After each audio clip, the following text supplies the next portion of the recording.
बोल लक्ष्मी नारायण भगवान की जय।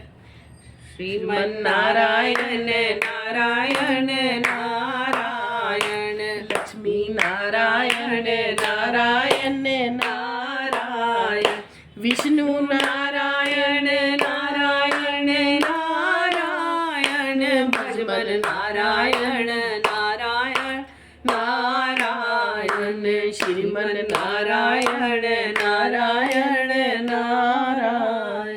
बोल लक्ष्मी नारायण भगवान की जय। कार्तिक का 14वां अध्याय। राजा पृथु कहने लगे कि हे नारद जी, आप सर्वज्ञ हैं, इसलिए संतान की वृद्धि वाला और सब प्रकार सुख देने वाला सर्व ईश्वरी अहोई व्रत देवी का व्रत तुमसे कहता हूँ। राजा ने पूछा, महाराज, यह व्रत कब और कैसे किया जाता है? यह अहोई देवी कैसे उत्पन्न हुई? तब नारद जी कहने लगे, एक समय कलयुग में बड़ा भारी दुर्भिक्ष पड़ा तथा महामारी से बहुत सी अकाल मृत्यु हुई।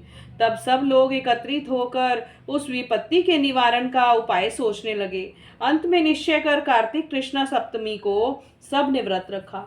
व्रत करते समय सायंकाल चामुंडा देवी हाथ में मुंड लिए प्रकट हुई और कहने लगी कि हम रुद्र सहित विहार करने के लिए यहाँ पर आ गए हैं, लेकिन सारे संसार में पाप छाया हुआ है। ब्राह्मण, वेदहीन, क्षत्रिय, अस्मर और वैश्य और शूद्र धर्म रहित हो गए हैं। स्त्रियों ने पतिव्रत धर्म छोड़ दिया है।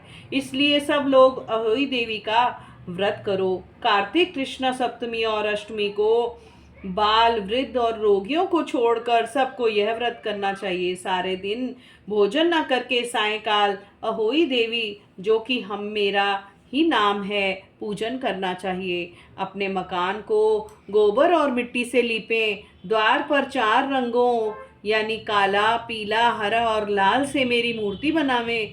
अच्छे सुंदर पकवान बनाकर मेरी पूजा करें।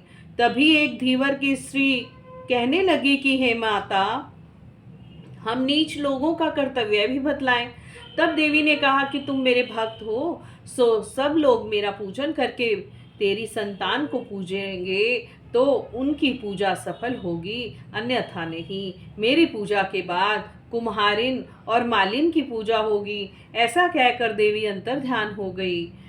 नारद जी कहने लगे, हे राजन, इस प्रकार देवी के कथनानुसार सब ने व्रत और पूजन किया तो सबके संकट दूर हो गए और सारा संसार सुखी हो गया। राजा पृथु ने श्री नारद जी से पूछा कि हे मुनि, कार्तिक मास और एकादशी तिथि सबसे उत्तम क्यों मानी गई है? तब नारद जी कहने लगे कि हे राजन, जो प्रश्न तुमने आज मुझसे पूछा है वही प्रश्न एक समय श्री सत्यभामा ने किया था, और जो कुछ उत्तर श्री कृष्ण ने सत्यभामा को दिया था वही मैं तुमसे कहता हूँ। एक समय श्री सत्यभामा जी ने श्री कृष्ण जी से पूछा कि भगवान, जब सभी मास और तिथियां बराबर हैं तब उनमें से कार्तिक मास और एकादशी तिथि उत्तम क्यों मानी गई है? तब श्री कृष्ण जी ने कहा कि हे प्रिय, समुद्र का पुत्र शंख नाम वाला एक दैत्य था। वह दैत्य इतना बलवान था कि उसने इंद्र आदि देवताओं को स्वर्ग से निकालकर उनका स्थान स्वयं में ले लिया। सब लोग उनके डर के मारे अपने बाल बच्चों सहित पर्वतों की कंदराओं में चले गए। तब उस दैत्य ने सोचा कि मैंने देवताओं का स्थान तो ले लिया, लेकिन वे जीते नहीं गए हैं। सो ऐसा प्रतीत होता है कि देवता वेद मंत्रों से ही बलवान हैं, इसलिए मंत्रों सहित वेदों को हर ले जाओ। जब उसने ऐसा विचारा तो वे डर के मारे समुद्र में चले गए। तब ब्रह्मा आदि सब देवता संसार को वेदहीन समझकर भगवान विष्णु की शरण में गए और उनको जगाने के लिए नमस्कार कर सब सामग्रियों से भगवान का पूजन किया।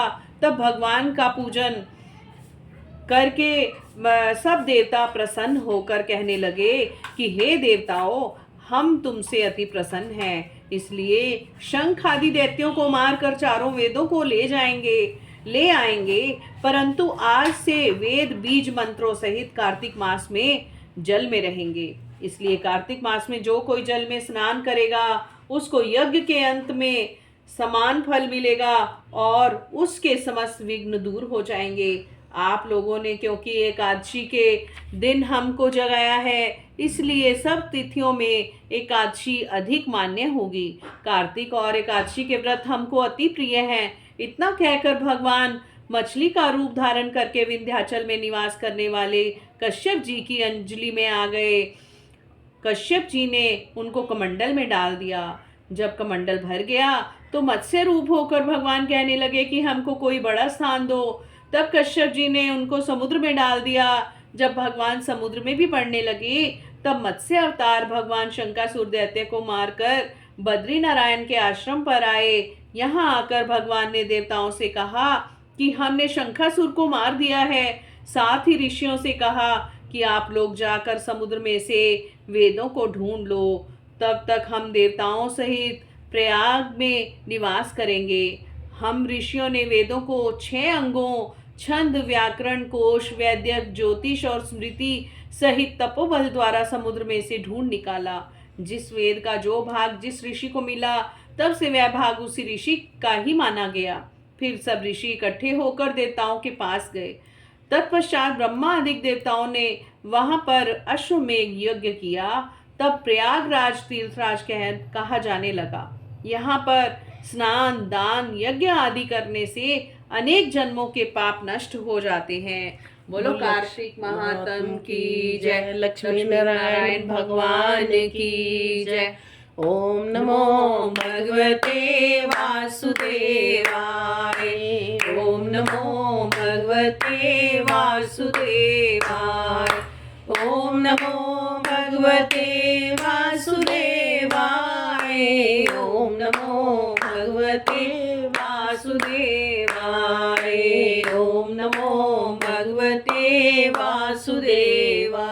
बोल लक्ष्मी नारायण भगवान की जय।